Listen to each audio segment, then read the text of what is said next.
everybody, and welcome to today's Virtual Skills Lab. In order to get started, could you please write in the chat box where you are listening to us from? It's usually at the bottom or at the top of your screen.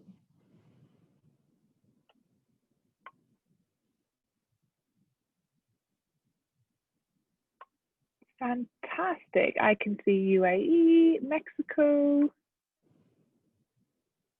Oh, fantastic. Britain, Georgia, Boston, Atlanta. If you want to write to all panelists and attendees, then everybody can see Saudi Arabia, Mexico, Santa Monica. Oh my God, all the beautiful weather. Colombia. I'm currently in London and it is pouring rain. I can let you all know that much. Okay, Norway, India, oh, so exciting. Okay, brilliant. So a truly international classroom like we always have. So hello everyone and welcome to today's Virtual Skills Lab. This forum is an online global meeting space offering you the opportunity to skill up and get ahead from home. Connect with like-minded go-getters from all over the globe and hear from world-class Hope professors on the latest topics and trends in live interactive workshops and webinars. For those of you who are joining a Holt event for the first time, I just want to give you a little bit of background about Holt. We have designed a school that looks to the future by focusing on developing your leadership skills, challenging you with a future-oriented curriculum, and building a global perspective that only first-hand experience can bring. We currently offer an undergraduate program, 5 specialist one-year master's programs, a global MBA, a virtual MBA, and a uniquely flexible part-time executive MBA. More information on all our programs can be found at www.holt.edu. So today we are joined by Holt Professor Megan Reitz to explore the topic of speaking truth to power. Now, before we begin, I would like to do a little bit of housekeeping. A recording of today's webinar will be sent out to you in the coming days and can be found on the Holt YouTube channel. And Professor Reitz's masterclass will last approximately 45 minutes, which will include questions at the end. If you have any questions, you can find the little box either at the bottom or the top of your screen. You'll see a Q&A box, and this is what we will be using to ask all our questions. If you have any issues or anything, please use the chat box and I will be monitoring this. I'd now like to hand over to Professor Megan. Thank you very much indeed. Hopefully you can all see these slides. Good morning, good afternoon, good evening from wherever you are. You're from all over the world from what I've just seen in the chat box. So it's absolutely lovely that you've decided to tune in, and it's really nice to have you here. I'm going to talk to you about some of my research that I've been conducting over the last 5 years. And this is all about habits. So you and I have habits, don't we? Fortunately, many of them we're not going to talk about on this webinar, but what we are going to talk about is something that I call conversational habits. So you and I have habits around what we speak up about and what we decide usually not to say. We also have habits around who we listen to and who we tend to discount. So our conversational habits are individual, but then in teams, and then organizational, stuck patterns around what gets said and what doesn't, and who gets heard and who doesn't. And you know what? These habits have enormous consequences. They have huge consequences on us as individuals and our careers and our performance and our levels of fulfillment. And they have dramatic consequences on organizations. So for some organizations, they end up being on the front page of the newspaper for all the wrong reasons. Usually because somebody hasn't been able to speak up about something, or they have and they haven't been heard. But actually, sometimes the consequences can be very, very positive. Some organizations have conversational habits where it's okay to stick up your hand and say, I've got an idea, listen. Or it's okay to stick up your hand and say, you know what, I think we could do this better than we currently are. And so that results in some organizations being amongst the most innovative in the world. And of course, in terms of consequences, conversational habits can even cost lives. They can cost lives. We've seen that with Black Lives Matter, where portions of the whole society are silenced. We can see some of the consequences that that has. Organizationally, we've seen organizations such as Boeing, and silence there has cost lives. And recently, we've also seen across the world the consequences of healthcare professionals being able or not to speak up about PPE with COVID. So conversational habits matter. They matter in terms of us as individuals and also organizations. And so there's many organizations that are really trying to change habits and create what they're calling a speak up culture. Now, the problem is many of them are falling into one particular trap. So this is what happens. The leaders say, you people out there, they out there, I can't hear you. Please be braver, be more courageous, speak up, it's your duty to. And they knock on my door and they say, Megan, we need them to speak up more. Can you go and, make them? So off I go and I talk to them. And then they say, yes, but the last time I spoke up, or the last time someone around here spoke up, they disappeared. And then it becomes fairly obvious why people are still not speaking up. So we tend to focus on the individual, and we tend to focus on trying to help, get people to speak up. That's actually very important.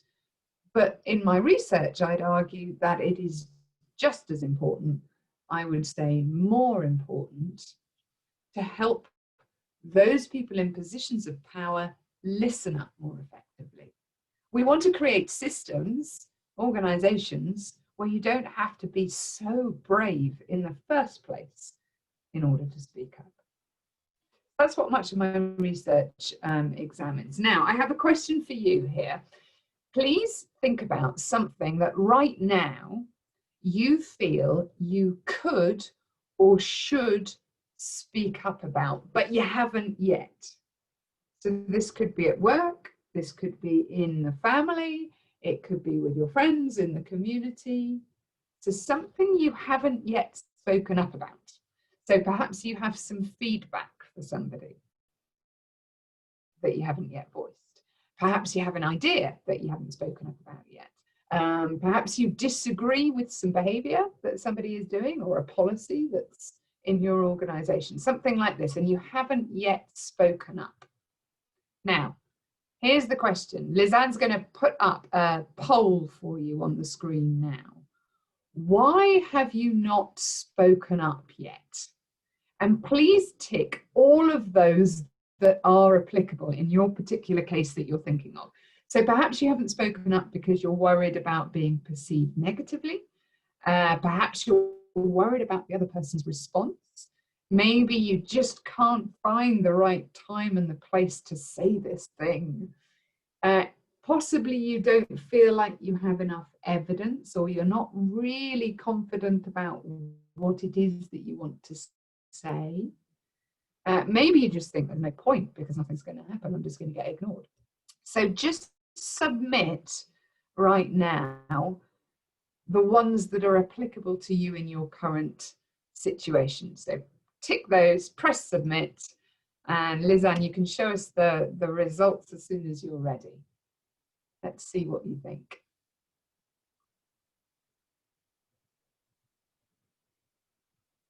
I'm guessing what number one is. Okay, so this is interesting.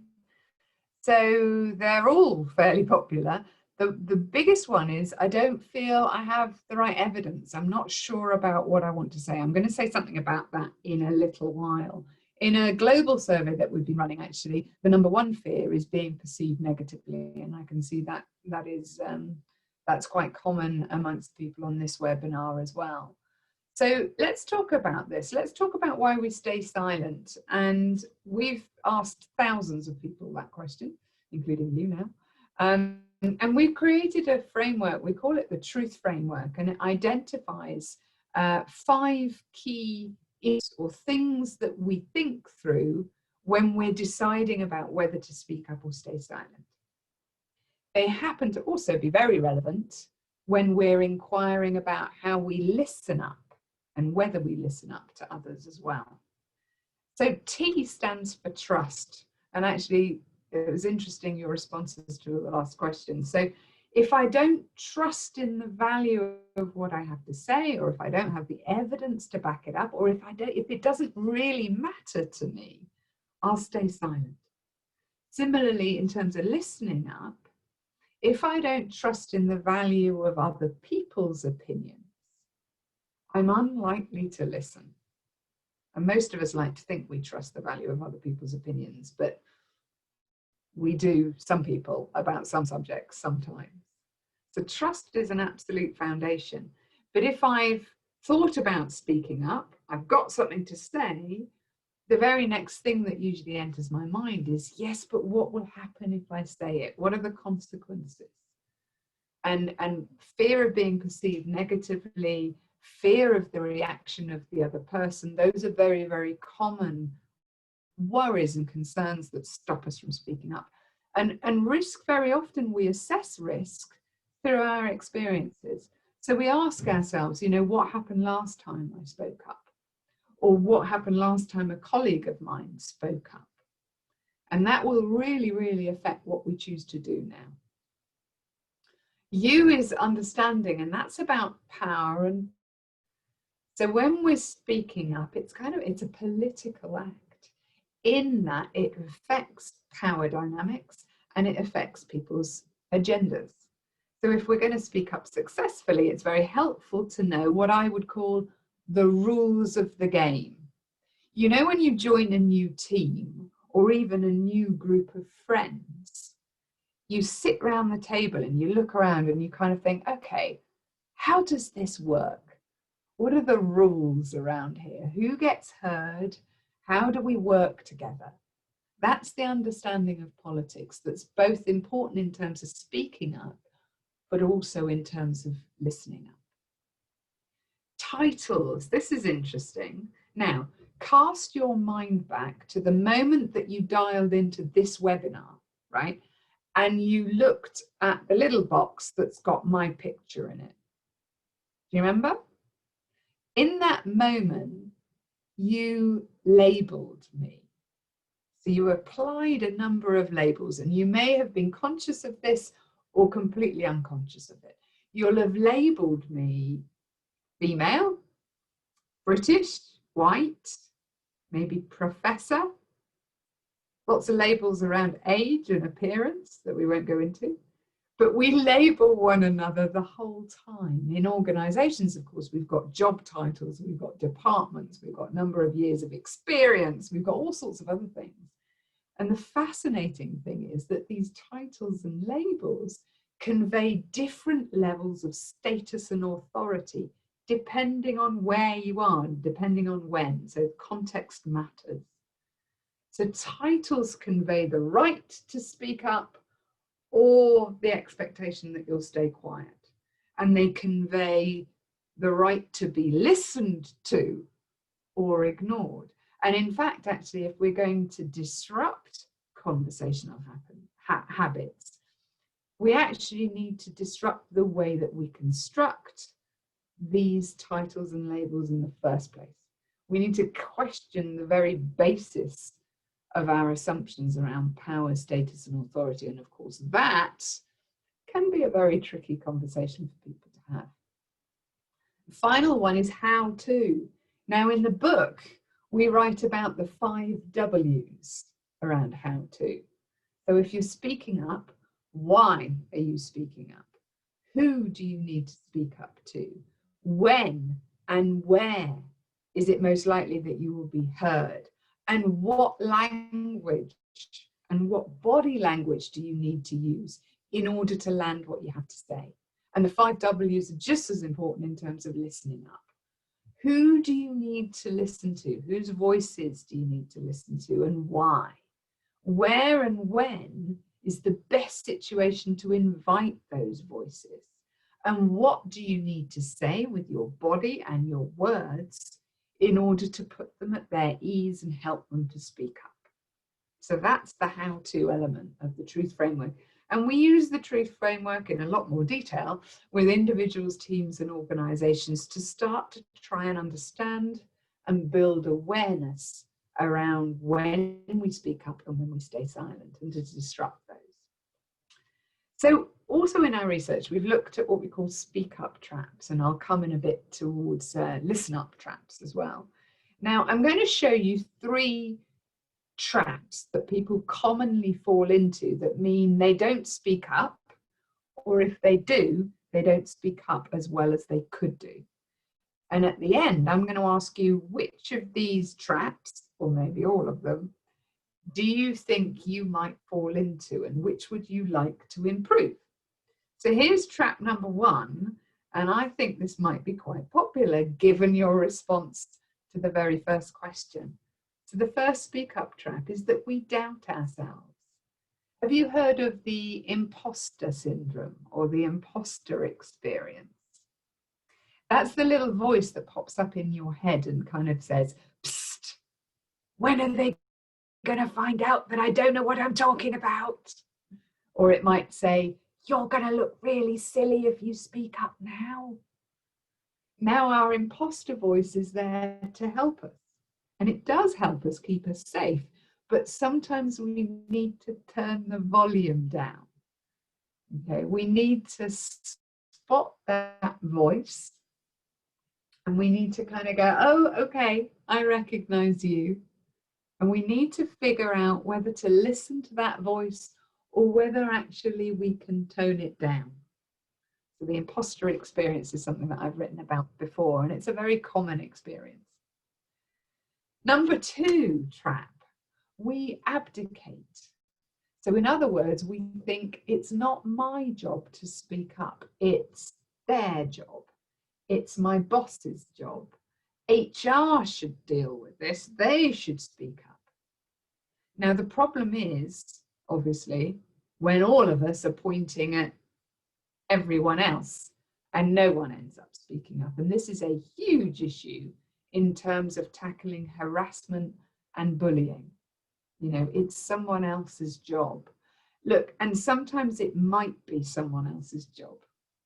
That is relevant, but again, we've got to be able to just question those assumptions and say, well, hang on a second, do I have a role? Okay, maybe they should be speaking up about this, but do I also need to have a role and responsibility in this as well?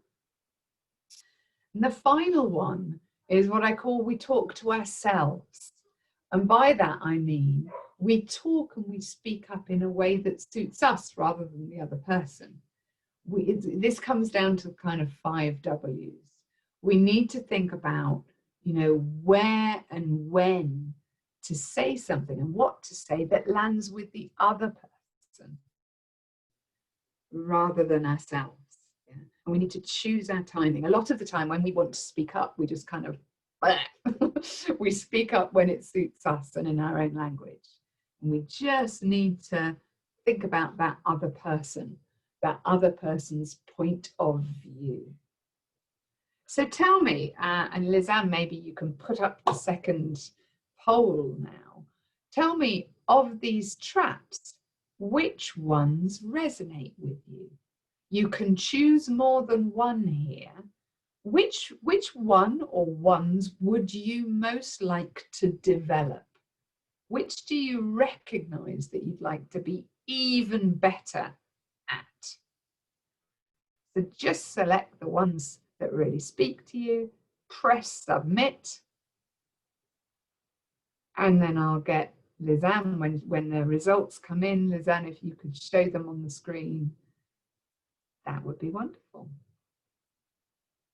Okay, there you go. So in joint first position, I doubt myself. Yeah, and we know that that was quite a common response from your earlier poll. Also that, you know, that ability to put yourselves in the other person's shoes, and still a third of you recognizing that thing around abdicating. Thank you very much. Thanks, Liv-Anne. So let's go on a little bit further into some of the data that I've been collecting. We've surveyed about 5,700 people globally, cross hierarchy, all sorts of issues around speaking and listening up.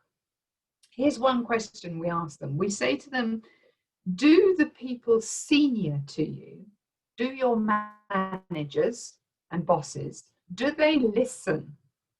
Do they listen when you speak up about malpractice? Do they listen when you're speaking up with ideas? And do they listen when you are challenging ways of working? So this is the response that they had. And while 77% of our respondents say, yes, the people senior to me usually listen, usually or always listen when I speak up about malpractice. They listen less with ideas, and they listen least when I'm challenging ways of working. But here's the bit that I want you to notice. We also asked the respondents themselves, do you listen up? And I wonder what you would respond to this. Do you listen when people are talking to you about malpractice, offering ideas, or challenging ways of working? What do you notice here?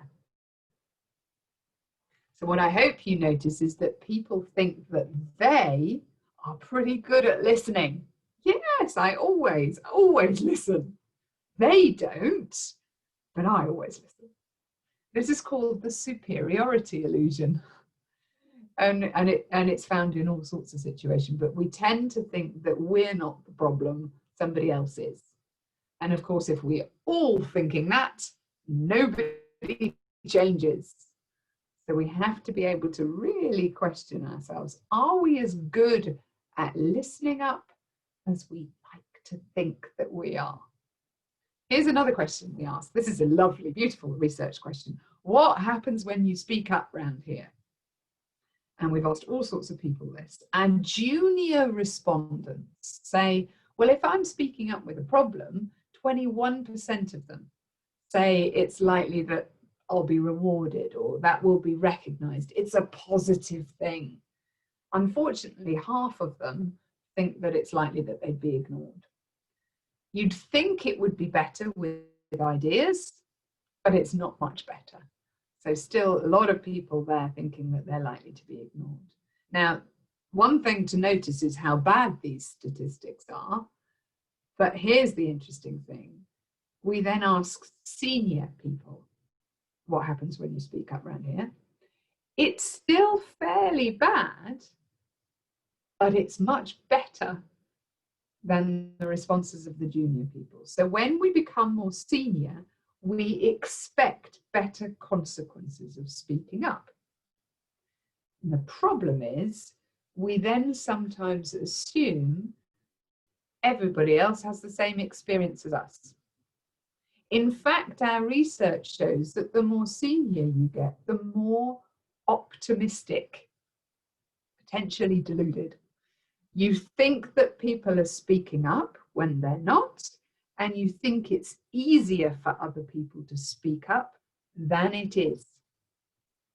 So what this again means is that when we're senior, we become less likely to do the work that's necessary to really help people to speak up safely. So let me talk to you about what we call the listen up traps. And again, I'm going to ask you which one of these resonates most. And as I'm doing this, I am also hoping that my internet connection stays stable, because as Liz Hand said, we're in, I'm very jealous of you being in various parts of the world with lovely weather. It is currently pouring with rain, and now thunder and lightning has started outside. So let's keep fingers crossed that this continues. Here's the first listen up trap. We forget how scary we are. Now, if you're busy thinking to yourself, what? I'm not scary. They're scary, I'm not scary. You're not alone. This isn't just about reaching senior roles in organizations. You might be intimidating to others because they think you're confident or articulate, or you speak a particular language, or you've got a good network. So there's all sorts of reasons why people might find us a little bit scary and intimidating and might not speak up openly as a result. And we have to really develop the empathy with others to notice that. So, question for you is, who do you think might find you a little bit intimidating? Who watches what they say a little bit when you're around? There's bound to be some. Here's the second trap. A new chief executive, and this new chief executive was saying how important it was for him that his team spoke up, and that was something he was really focused on. And then he paused and he said, I do have my little list of the people that fit. And he was looking at his little list in his head when he was deciding who to listen to and whose opinions to seek and whose not. Now, we all have, you and I have our little lists in our head about the people we tend to go to for opinions. Of course we do. Thank goodness we do. That's really important. But we do need to question the list. Why are these people on the list and not these people? Do the people that I listen to, do they all look the same? Do they all look like me? Or, whose voices do I not seek? And is that reasonable, and why? So you can probably tell this is the territory of unconscious bias. It's quite a difficult area for people to really surface and become more aware of. It's quite an interesting one for you to think, whose voice counts? Whose voice counts less? Why? Finally, we send shut up signals rather than speak up ones. Now, if you're in a position of power, in whatever circumstance or situation, you're in the spotlight. People look at you, they read your signals, and then they decide whether to speak up or stay silent. And I wonder, are any of you out there one of these people that has what I would call a thinking face? Like that big frown on your face when you're thinking hard. Well, you may know it's a thinking face, and the people close to you may know it's a thinking face. To other people, they might be ever so scared of you as a result of what you look like. Are you one of these people where, you're on your phone and then somebody comes in to talk to you and you're still on your phone? Worse still, are you one of these people that might pick up their phone when somebody has started to speak to you? So there are all these sorts of signals that we send, some of which are completely unconscious. A colleague of mine called Nancy Klein says, know your face. Do you know what you are communicating? What signals are you sending to others? Do those signals invite people to speak up, or do they silence people? And when and where do you use them? So Lizanne, can I ask you for the last poll here? Please, could you put up the last poll? I'd be fascinated to hear from those of you listening, which of these traps resonate with you? Again, you can choose more than one. Which do you recognize? Which would you want to develop most? Is it that you'd like to be more aware of how you might be intimidating, how you might scare certain people? Perhaps you want to really, really question unconscious bias, and why it is that you have some people on your little list and not others. And perhaps some of you are suddenly thinking, oh goodness, yeah, I probably do send some signals that might silence others. So select the ones that are applicable to you, submit, and then Lizanne, let's see what people think. Let's see the results. There we go. So quite a few of you saying that you might forget how scary you are And again, lots of you recognizing the other two as well, you know, particularly the speak up and shut up signals. So hopefully here, this is just reminding you of some of the things that you might like to develop after this particular webinar. So just a couple of things just before I close, and then I will go to answer any questions. So if you haven't put a question in so far, please do pop something in the Q&A and I will try and respond to it in just one moment. So one thing I wanted to connect with was the research that I also have been doing over the last 5 years, which is on mindfulness. Now, have you ever tried to change a habit? You know, about exercising or sleeping or smoking or whatever, eating, whatever it might be. You'll never change a habit unless you have the capacity to notice when you're in autopilot.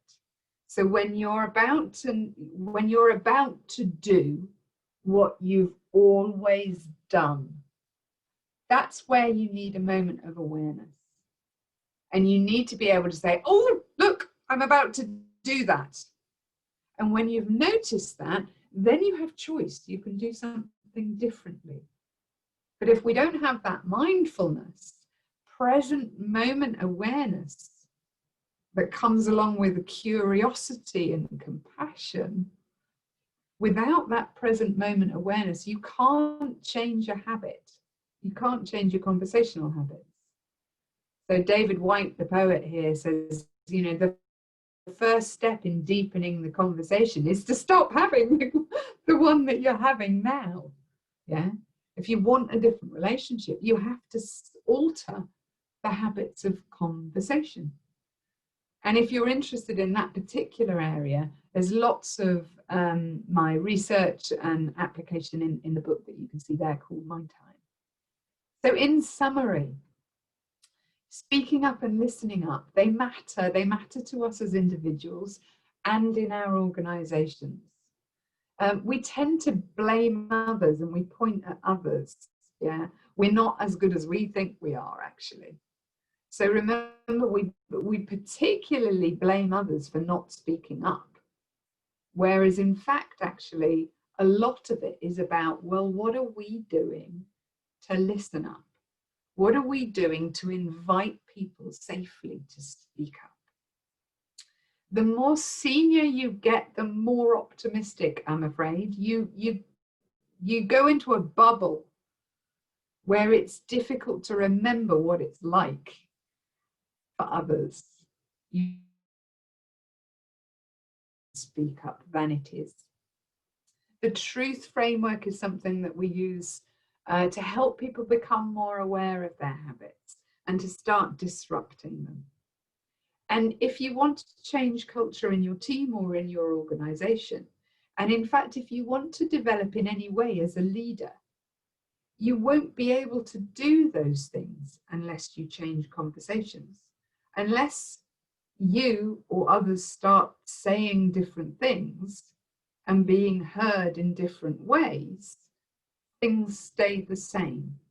So this is at the heart of culture change, and it's actually at the heart of our own personal development as well. Now, if you're interested in finding out more, there's my email address. There's my website has got loads of resources on.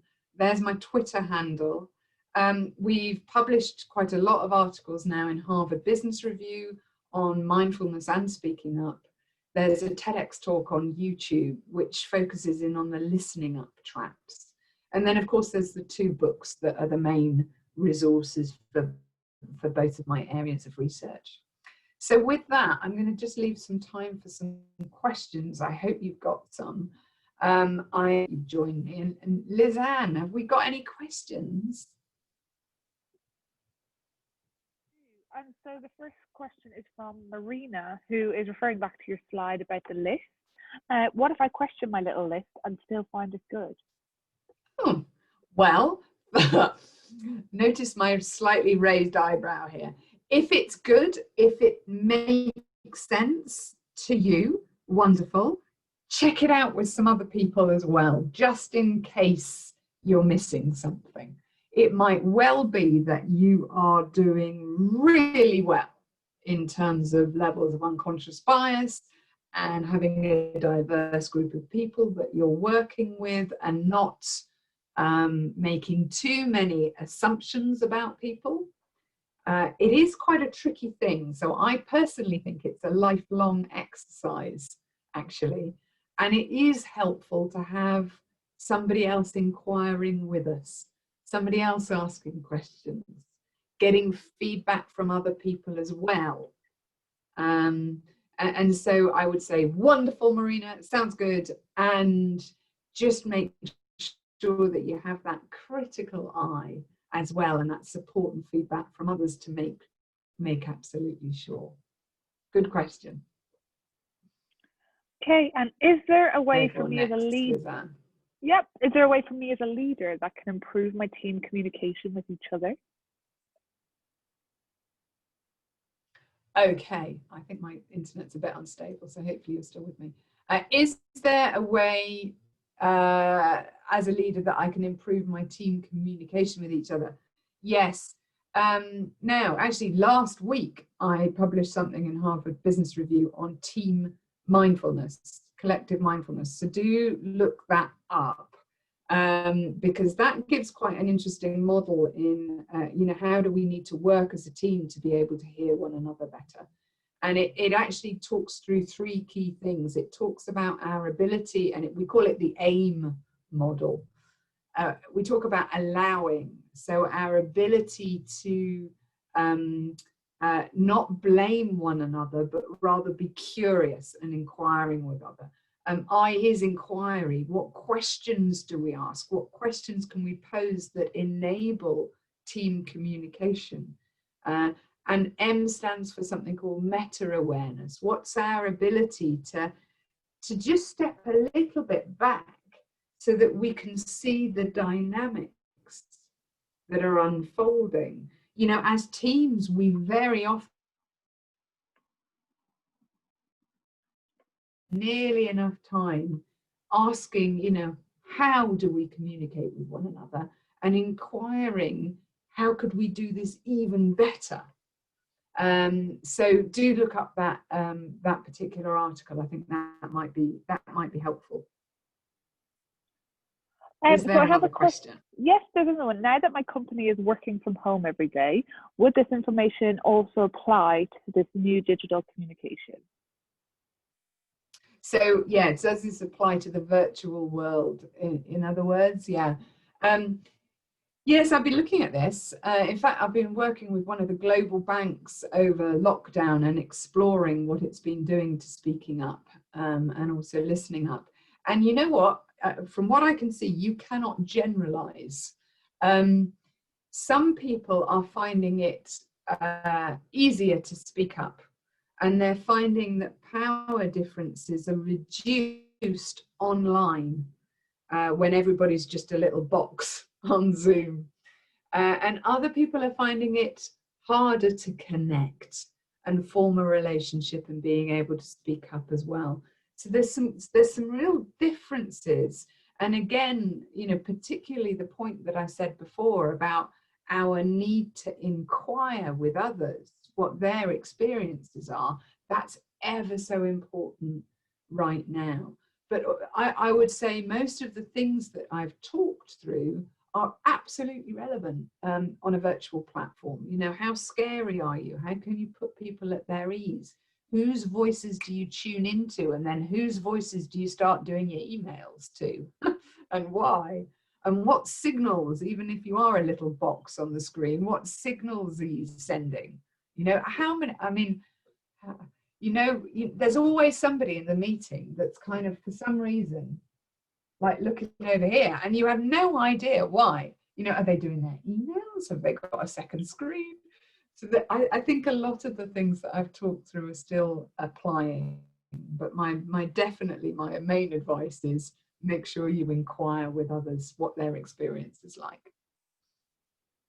Great. And Alexandra has asked how to navigate situations when the other person's body language is indicating that they are not open to what I am saying.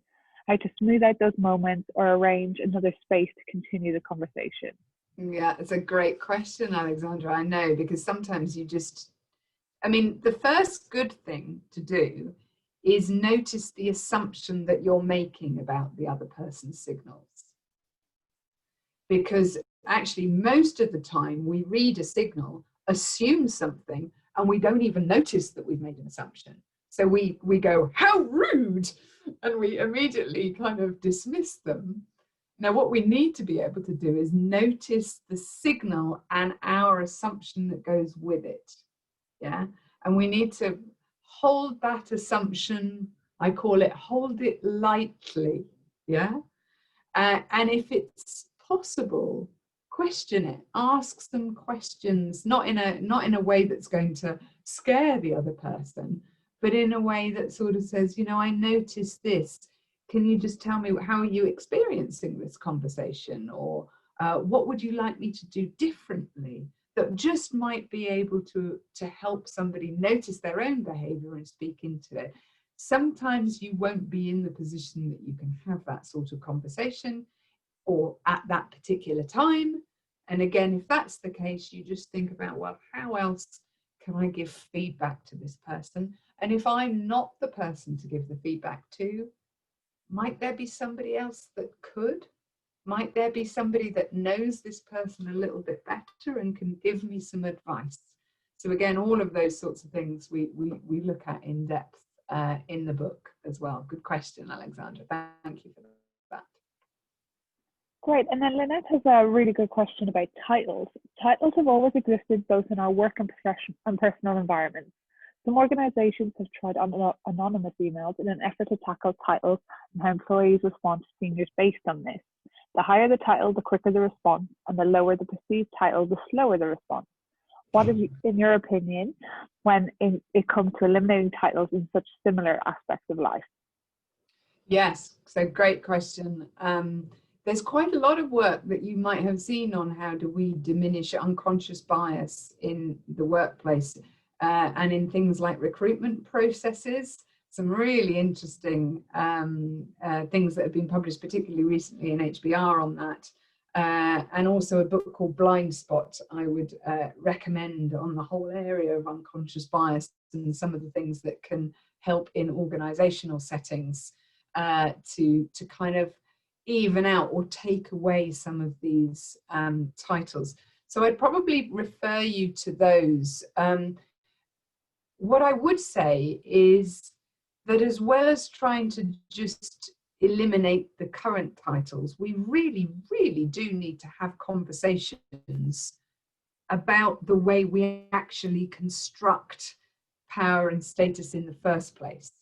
So the process things are really important and how we change processes and procedures, but we also need to have the really uncomfortable, very often, conversations around, well, what titles matter and count round here? How do we figure out status and authority, and what are the consequences of that? So I would also recommend, you know, as well as the sort of fit surface, and have the real conversation as well as that. Great. And then Daniela, is there a right atmosphere to consider to speak up? How can a junior staff member speak up in a meeting without being reprimanded or judged wrongly? Yeah, Daniela, it's a great question. There isn't, so a lot of my work looks at the context that you're in, and it's very, very tricky to generalize and say, well, in order to speak up, you do that and that and that, and you'll be fine, because that's not the case. Organizational cultures are different, and you need to understand that particular context. What I have to say, meetings are awful for speaking up. In fact, in the survey, our respondents said that formal meetings are when they are at their most guarded. So we are least likely to speak up in a meeting. So I think junior employees and junior staff need to think about other ways of speaking up and other times. But of course, I would say that the onus, the responsibility is on more senior people realizing that it's scary or intimidating to speak up in things like formal meetings or big town hall events, and finding different ways to enable junior people to speak up. One final thing I would say is that very often, if you're the lone voice, it can be very intimidating. Whereas if you're a collection of voices, you find allies, then you can sometimes speak up with less risk. So very often what we do with junior employees, enable them to group together and speak up with others. And that can feel a lot less risky. And also you can be heard much more effectively as well. Thank you very much, Daniela, for that question. Okay, so I think we have time for one more from Santiago, who says, what do you recommend for communication between people of different culture habits? Executives and operators used to have different mindsets about what work means for each other. Yeah, so I may not answer this in exactly the way that it was intended and asked, so apologies, Santiago, but I am going to say, what I do need to emphasize is obviously there are not only different organizations have cultural habits, but of course different nationalities have enormously different habits. Currently with the bank that I'm working with, we're exploring speaking up in the UK, and we're also exploring the same sorts of questions in Asia. And there's just a fundamental difference in terms of expectations and assumptions and relationship with hierarchies that we need to understand. And part of what they're doing is trying to connect people to inquire and be really, really curious about those different cultural habits rather than just making those assumptions. So again, most of my research and both of my work in teams and organization involves getting together and sharing experiences and stories so that you can work out, well, what helps in our particular context? What are the traps that we're likely to fall into, and how do we start to avoid doing them? So, you know, that curiosity, that allowing, in other words, that ability to, which isn't wrong, it's just different, and we're not right. We're not wrong either. We all come from different perspectives on this. If we can take a curiosity to the situation, then we're far more likely to create kind of ways of communicating that work for us. So thank you, Santiago, for that question, and it enabled me to just reiterate that importance around cultural difference. Brilliant. Well, that's all we have time for today. Thank you so much, Megan, for your presentation, and thank you so much, everybody, for joining us. As we said before, a recording of this webinar will be sent out in the coming weeks. And if you find this really useful, we have more webinars coming up. And we also have the recording, so please check out holt.edu/virtual skills. That's all from us today. Thank you again, Megan, and thank you, everybody, for joining. See you soon. Bye, everyone.